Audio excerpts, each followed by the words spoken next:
Live from the National News Studio, Sri Lanka.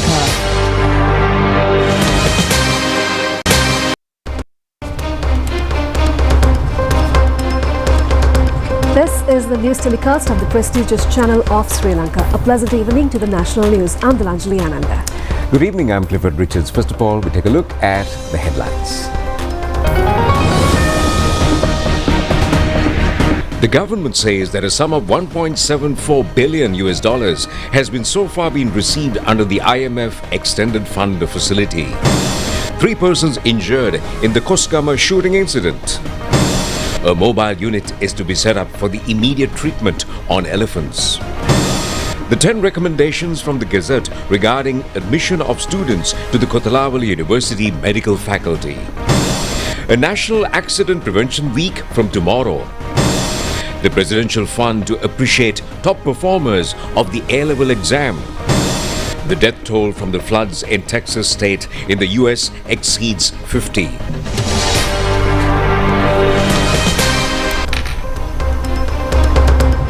For those and other stories in detail, we begin with local news. The country has so far received an amount of $1.74 billion under the extended loan facility of the International Monetary Fund. The Secretary to the Ministry of Finance, Planning and Economic Development, Dr. Harshna Surya Peruma, and the Director General of the Department of State Finance Policy, Dr. Kapila Senanayake, expressed their views at the media briefing held today at the Government Information Department to raise awareness regarding the progress of the program. The Director General of the Department of State Finance Policy, Dr. Kapila Senanayake, said that although Sri Lanka is expected to get $3 billion under the IMF program, the country has already received $1.74 billion at 9 installments altogether. 5 installments out of it have already received and another 4 installments are remaining, which will be completed during the period.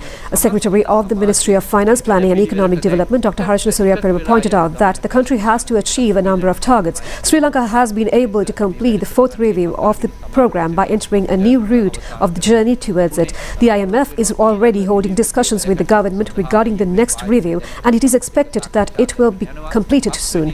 The country will be informed shortly by the IMF regarding the 5th review, and a decision will also be taken regarding as to which areas would be paid attention to and the time frame of that. 2 unidentified gunmen who came in a motorcycle have stopped a 3-wheeler and shot at the passengers in Suduwala, Koskama at dawn today. The police say 3 persons who were travelling in the 3-wheeler were injured. Well, a group was returning to Awisawela after watching a musical show in Hangwala.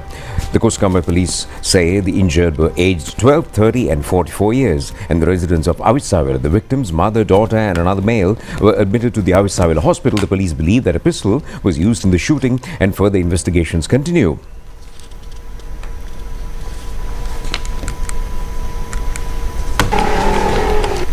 Following the incident, many villagers in the Koskama Police Division had been subjected to a special search operation. Vehicles and passengers travelling on the high-level road were subjected to thorough inspection. The search was conducted by officials of the police stations in Koskama, Ruwanwala, Dehiyovita, Galapitamada and Awisawela, officials of the Special Task Force Pugoda Camp as well.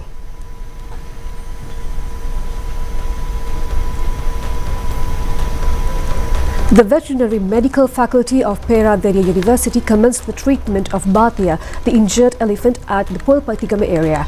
Steps have also been taken to change the location of the elephant. Under the instructions of the Defence Secretary, a group of Army personnel have also joined the processes of treatment. Assistance of the Veterinary Medical Faculty of Peradeniya University had been requested last Friday for the treatment of the elephant. Accordingly, a team of doctors reached the spot Friday itself and obtained several blood samples of the elephant. After studying the blood samples, Professor Asoka Dangola, veterinary surgeon, Tarindu Vijekon, along with a group of others, reached the spot where the elephant was lying and started treatment. It was assisted by the veterinary unit of Nikanvaratia and officials of the Wildlife Office, Maho. As per the results of the blood samples, after considering the nutrition level of the jumbo, steps were taken today to provide protein and other nutritious foods to raise their nutrition level. According to Professor Asoka Dangola, since several wounds have been found on the body of the elephant, antibiotics and painkillers were also provided. Since the elephant lying at the same spot all along is not favorable, steps were taken to change the location with the help of the crane. Accordingly, taking into consideration the leg movements of the jumbo, the location has been shifted to nearby place. Mediation has also been provided to prevent dehydration, and wildlife officials have been instructed to sprinkle water to the elephant constantly. The veterinary medical team of the faculty is expected to treat the elephant tomorrow as well. An injured elephant is lying for several years.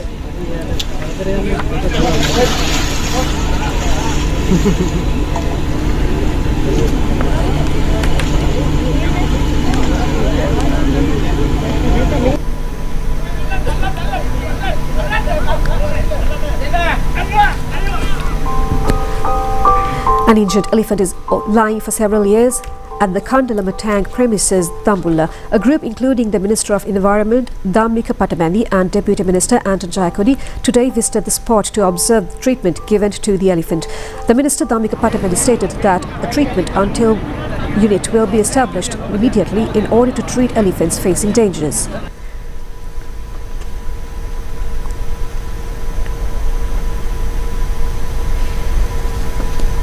Minister of Environment Dr. Dhammika Pattamani said that considering the number of elephants facing dangers and getting wounded, there is a lacking in the infrastructure facilities needed to provide treatment. Discussions have been held in order to put up mobile hospitals as soon as possible for the purpose. Attention has also been paid to the construction of a permanent hospital at a suitable location in order to provide immediate treatment for wounded elephants. The committee appointed relating to the admission of students to the Faculty of Medicine at the Sir John Kotalawala Defence University has handed over their recommendations, and this committee was appointed according to a decision made by the Cabinet of Ministers. Well, the committee, co-chaired by the Defence Ministry Secretary Air Vice Marshal Sampath Thuyakonta, includes Education Ministry Secretary Nalaka Kalueva and Health Ministry Secretary Dr. Anil Jasingha. The committee has submitted 10 recommendations pertaining to recruitment of students to the medical faculty of the Sir John Kotalawala Defence University. The recruitment process says that one batch of medical students will be enrolled for each year. The number of students recruited for each year will be restricted to 150. A maximum number of 100 medical students will be recruited for local civil batches on a payment basis. In the admission of medical students to the university, priority will be given to the students of the armed forces, foreign students and local students. A criteria for selection of medical students will be determined by the Board of Management of the university. Accordingly, measures will be taken to maintain a high minimum Z score of 1.4000 or above.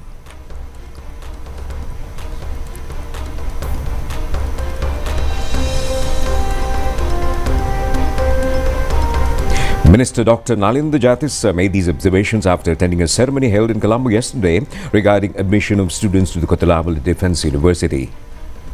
Well, the minister says that some decisions had to be reached regarding existing hospital facilities and internship training of consultant physicians. It had taken some time to discuss on various problems that had arisen. He added that he himself and the Prime Minister convened meetings with the participation of deans of faculties to discuss these issues. Recruitment of foreign students had been restricted since several years ago. Cadets and local students were also enrolled. He further said that the time has come to evaluate the situation to determine how many cadets and how many foreign students to be admitted.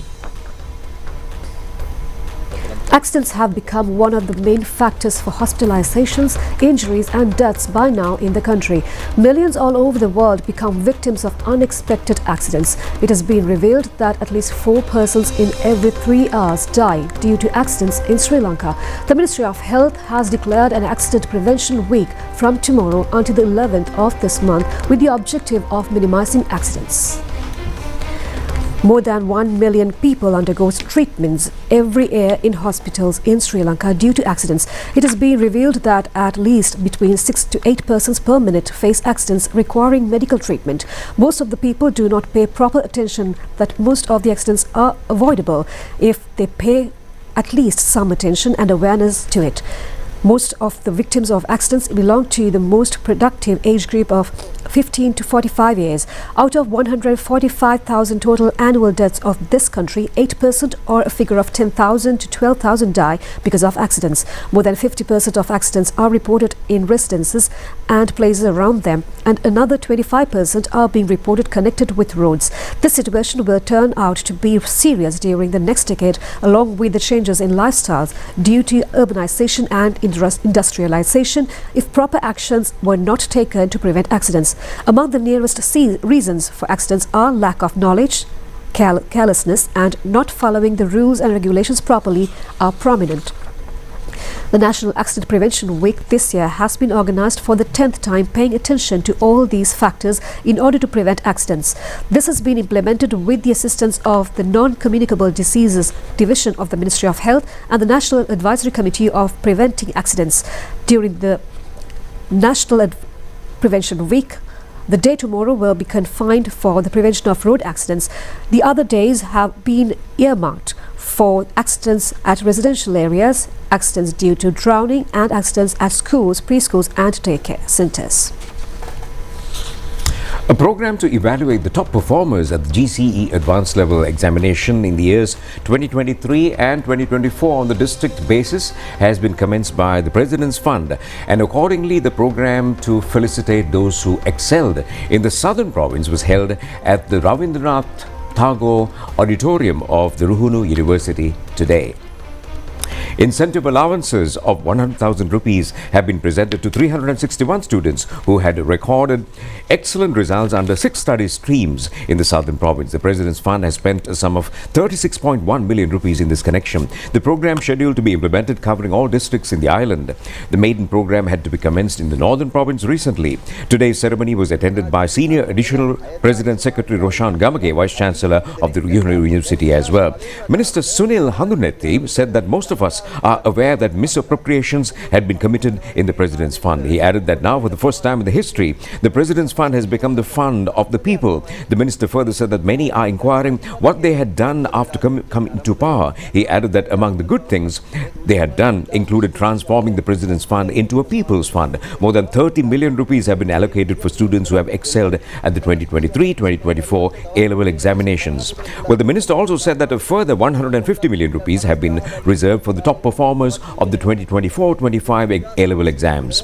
Many more millions will be spent to provide 50,000 rupees each to students who had qualified with honours in the O-level examination. Furthermore, 1,800 million rupees to be reserved for the Mahapala Scholarship Fund, now a government which is responsible for the tax-paying general public is in power. Meanwhile, as part of the series of specialized training workshops aimed at decentralizing the activities of the President's Fund to the regional level, a workshop for subject officers in the northern province was held yesterday at the Mathura District Secretariat, and the first workshop was held in the northern province recently. This event in Mathura District Secretariat marked the third phase of the program. During the session, Senior Additional Secretary to the President and Secretary of the President's Fund, Roshan Gamage, briefed the participants on the mandate and operations of the fund. Senior officers from the fund also provide clear guidance on topics such as safety of the digital system and usage and the process from accepting applications to the medical aid to the final approval as well.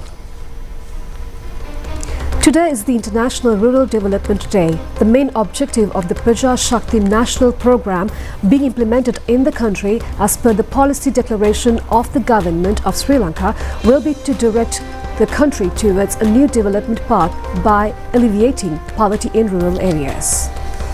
One of the main objectives of the International Rural Development Day, which falls on the 6th of July every year, is to remind the responsibility of the global community for cooperative activities regarding integrated rural development mentioned in the Sustainable Development Targets of the United Nations Organization for 2030.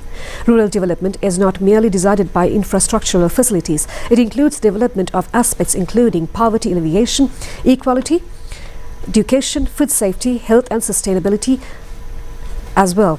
At present, 80% of the world population whose suppose from poverty live in rural areas. It has also been identified that 1 out of every 6 persons in the total population of Sri Lanka suffer from multidimensional poverty.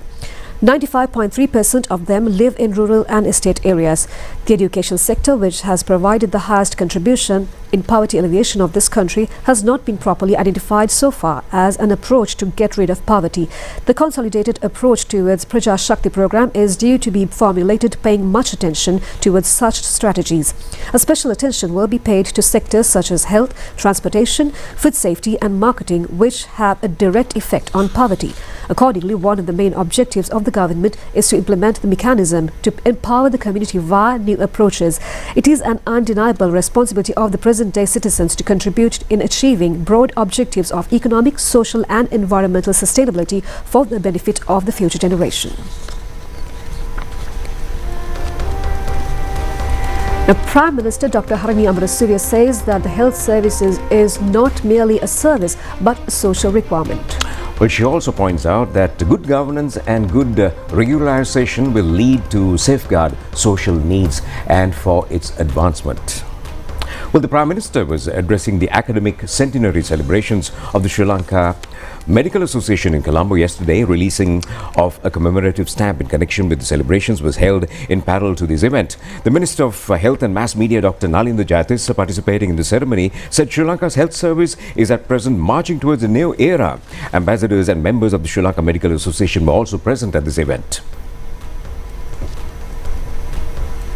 The 75th anniversary of the National Photographic Art Society of Sri Lanka and the 21st International Photography Exhibition was held yesterday at the BMICH in Colombo. The event was held under the patronage of Prime Minister Dr. Harini Amarasuriya, and international honorary titles were awarded to outstanding individuals in the field of photography. The Prime Minister, Dr. Harini Amarasuriya, said that the path travelled in the past 75 years since the 1950 decade is most significant. It should be appreciated that the doors were opened to a large number of local and foreign students through evaluations, exhibitions as well as via photography. Addressing the event, the Premier said that the National Photographic Art Society has been made by offering education and evaluations, organizing exhibitions, creating numerous local and foreign career opportunities for the Sri Lankans. A group including the Mayor of Colombo, Rai Kali Baltasa, also graced this occasion. The Parliamentary Media Division says information furnished by certain parties and media regarding Speaker Dr. Jagat Vikramaratne and his personal staff is false. Accusations have been launched regarding official vehicles used by the Speaker and facilities provided to his private secretary. In contrast to the unrestricted fuel quotas provided to the speakers previously, the speaker is now entitled to receive the same quota of fuel provided to a cabinet minister. The current arrangement is based upon a decision taken at a parliamentary staff advisory committee meeting presided over by the speaker on the 2nd of May. Accordingly, the quota of fuel allocated to a speaker in a month is limited to 900 litres. Similarly, according to a circular issued by the President's Secretary on the 21st of January, the speaker is entrusted with only 2 official vehicles. Also, the charges on food provided by Parliament are being deducted from monthly salary of the private secretary of the Speaker. In the same manner, the monthly rent on the current temporary resident of the Speaker in Lorries Lane is being deducted from the salary of the Speaker. It has also been reported that the official residence of the Speaker is not permitted to be used for his private meetings or other activity. The relevant official meetings and all other meetings with diplomats are to be conducted at the office of the Speaker in Parliament. Well, we have more local news in brief now. The Minister of Health and Mass Media has paid attention to commence a special program to provide quality and tasty meals to the liking of patients who are undergoing residential treatment at government hospitals. A special discussion in this regard was held under the leadership of the Minister Dr. Nalinda Jayatissa recently. Accordingly, the pilot project of this program is due to commence focusing at the Apeksha Hospital in Maharagama. 4 Sri Lankan passengers who tried to smuggle a stock of whiskey and cardamom valued at 15 million rupees from the Katunayake International Airport were taken into custody early morning today. According to customs, 378 bottles of whiskey and 132 kilos of cardamom have been recovered from 20 baggages. The suspects are said to be residents of Colombo and Hatton areas. Defence Secretary Sampath Tuyakonta inspected the Doppler radar system being constructed at the Meteorological Office premises in Puttalam. The system is being constructed under the assistance of JICA of the Japanese government. The Doppler radar system enables to forecast immediate changes in the sea area along with windy weather covering an area of 450 kilometers. This will be also helpful in observing the concerned aerial region as well. Water levels of the Kaltulray and Mausakali reservoirs are close to spill level due to incessant rains in western slopes of the Central Hills at present. Engineers in charge of the reservoirs say that with the rise of the water levels of these two reservoirs, the electricity production at Canyon, Lakshapana, New Lakshapana, Polpitia and Vimalasurendra hydro electricity power plants is being carried out at maximum capacity. The final stage of the All-Island Rava 2025 Trilingual Sound Recording Competition and award ceremony was held yesterday at the Sri Jayawardhanapur University. The former director, senior media person Atula Ransiriral and veteran sound recordist Banura Hettiarachi of the Sri Lanka Rupavahini Corporation, along with a large number of invitees, joined in this occasion. Parliamentarian Susantha Navaratna conducted an inspection tour at the Anuradhapura bus depot. It was observed that drivers and employees are working with less facilities. Parliamentarian added that the Anuradhapura depot will also be modernized as steps of the new government to increase the income by modernizing the SLTB. The primary division of the DS Senanayaka Vidyalaya Colombo has started a live news broadcast which will be broadcast using smart screens in all classrooms. This news broadcast has been commenced as a latest program of the school according to a concept of the principal of DS Senanayaka Vidyalaya Colombo, Sampath Veragoda. The news broadcast will be carried out in Sinhala, Tamil and English languages, while the students of the primary division of the school will join. Steps have also been taken to broadcast these news broadcasts via social media.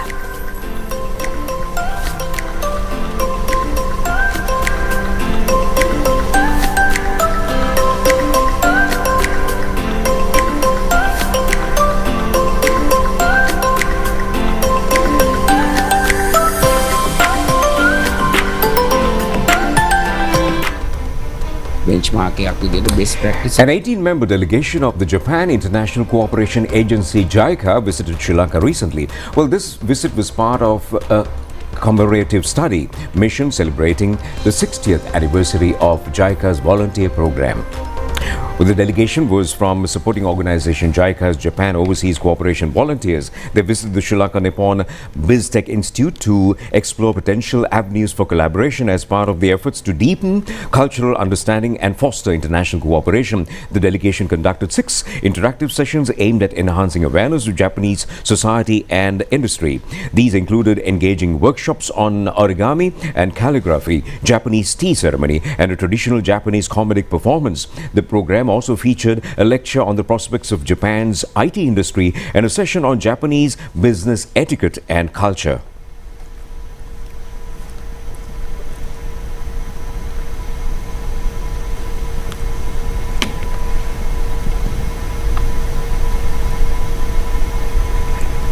There was a special delegation from JICA related organization which is assisting the Japanese volunteers to conduct their activities in other countries, and particularly this year, this is the 60th anniversary of establishing this JICA volunteer program. To celebrate the 60th anniversary of this establishment, they decided to go visit Sri Lanka for a field survey and a study tour. This Japanese international cooperation activities is a symbol of how to strengthen the peace between other countries and in the world.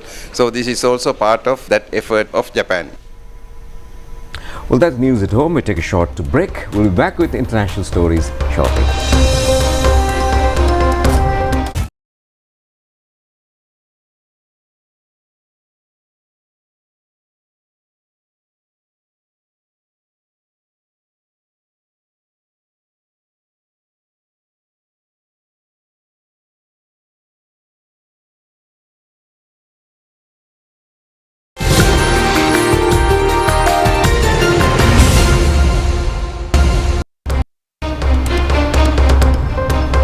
Now, at least 51 people, including 15 children, have been killed in flash floods in Texas.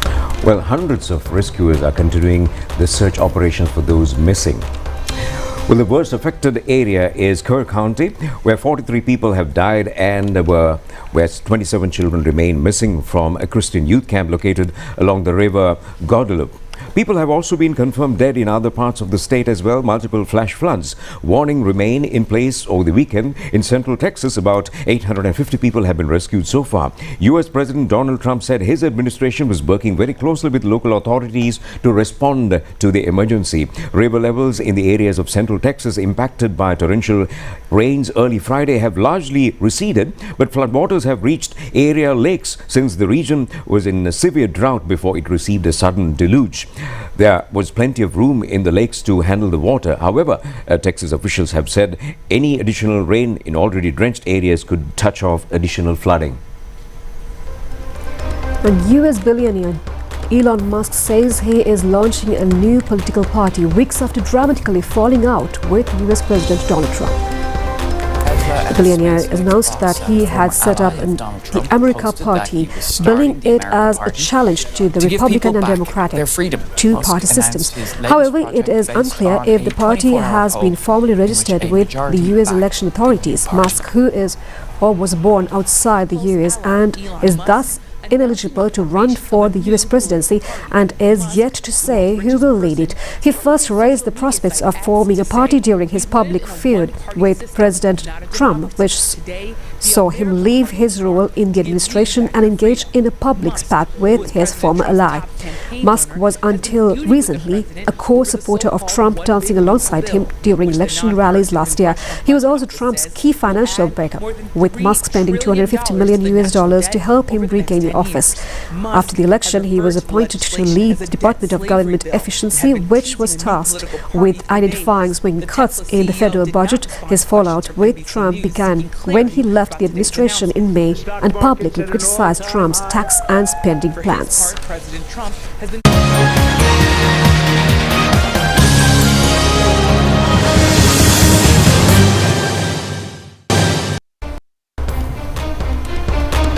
The Bangladesh team has been successful in securing a 16-run victory against Sri Lankan team in the second one-day international of the current series.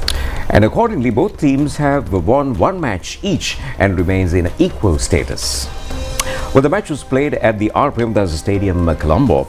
Yesterday, the Bangladesh team, after winning the toss, decided to bat first. Opening the partnership was broken when the score was at 10 with the dismissal of Tanzid Hassan for 7 runs. However, Pervez Hossain and Najmul Hossain Shanto built a partnership of 63 for the second wicket.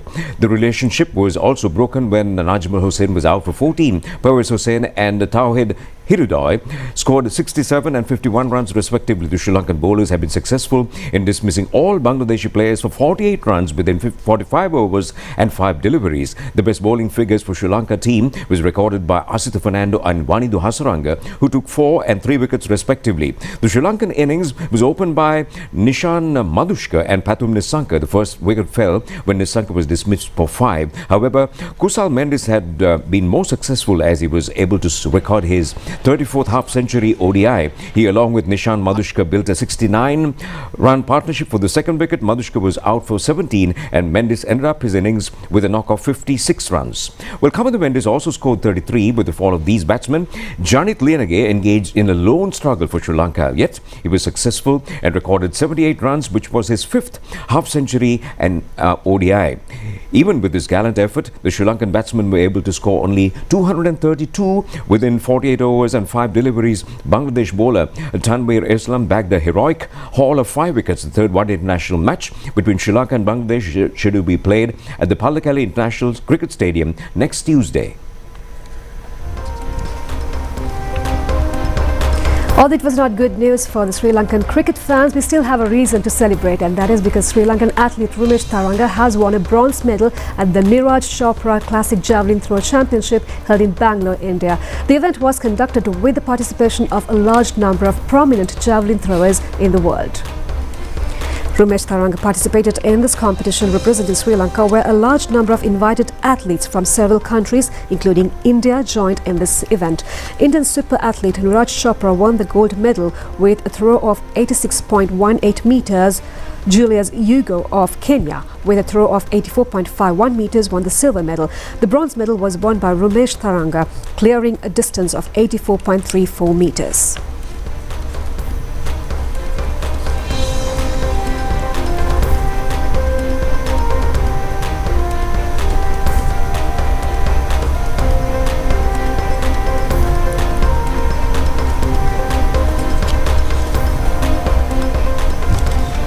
And congratulations to the Sri Lankan athlete. And with that, that's all the news we have for you tonight. Join us tomorrow at the same time for the very latest on Channel Eye. I'm Dilanjali, together with Clifford, signing off. Get the drive.